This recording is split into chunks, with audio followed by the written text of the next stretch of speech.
शर्म आती है घर के हालात को देखकर, शर्म आती है खुद पे। सालों साल मेहनत किए जा रहे हैं लेकिन कामयाबी दिखाई नहीं देता। माँ बाप एक एक पैसे के लिए भटक रहे हैं, एक एक पैसे जुटाकर मुझे पढ़ा रहे हैं। अगर हम कामयाब नहीं हो पाए तो क्या होगा? उनके बलिदानों का क्या होगा? उनकी उम्मीदों का क्या होगा जो मुझसे लगाकर बैठे हैं, जो मुझसे लगाकर खुद को तपा रहे हैं। सवाल करो अपने आप से कि क्या मैं उनकी तकलीफ़ों को दूर नहीं कर सकता? क्या मैं उनकी हालातों को नहीं बदल सकता? मेरे दोस्त, ऐसे कामयाबी नहीं मिलेगी।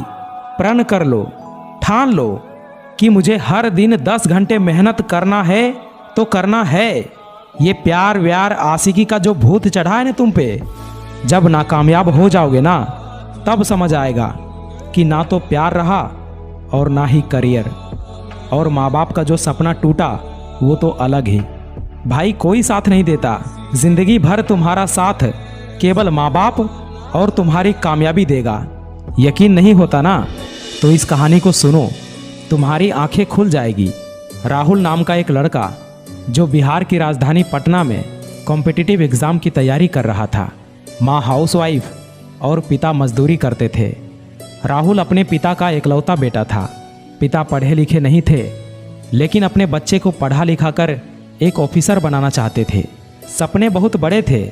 राहुल को भी अपने पिता के सपने को पूरा करने का बहुत मन था। राहुल को जब पिताजी ट्रेन चढ़ा रहे थे तो उस समय बोले थे कि राहुल बेटा देखो, हम तो लाइफ में कुछ अच्छा नहीं कर पाए लेकिन तुम ज़रूर कुछ कर जाना। राहुल भी अपने करियर को लेकर बहुत सीरियस था। हर बार क्लास में टॉप आता था। लेकिन इसी बीच राहुल को एक लड़की ने प्रपोज कर दी और राहुल भी उसे एक्सेप्ट कर लिया। कुछ दिन सब कुछ अच्छा चला लेकिन धीरे धीरे पढ़ाई को कल पर टालने लगा। टाइम का बिना परवाह किए रात को 2 बजे 2:30 बजे तक चैटिंग करने लगा। ना तो सुबह समय पर उठ पाता था और ना ही रात को समय पर सो पाता था। वो कहते हैं ना कि किसी भी चीज़ में अति बहुत ही हानिकारक होता है। राहुल प्यार में इतना डूब गया था कि उसे अब कुछ दिखाई नहीं देता था। क्या लक्ष्य है, क्या करने आया है, घर की क्या कंडीशन है, माँ बाप कैसे पैसे भेज रहे हैं, सब कुछ भूल गया था। राहुल को अपनी गलती का एहसास तब हुआ जब सारे दोस्तों का सिलेक्शन किसी न किसी क्षेत्र में हो गया और राहुल बेरोजगार रह गया। और जैसे ही राहुल बेरोजगार हुआ, लड़की भी बहाना बनाकर चली गई कि यार पिताजी नहीं मान रहे। जब तक उम्मीद था कि राहुल अपने लाइफ में कुछ अच्छा करेगा तब तक साथ थी, और जैसे ही उम्मीद टूटा सब कुछ खत्म हो गया।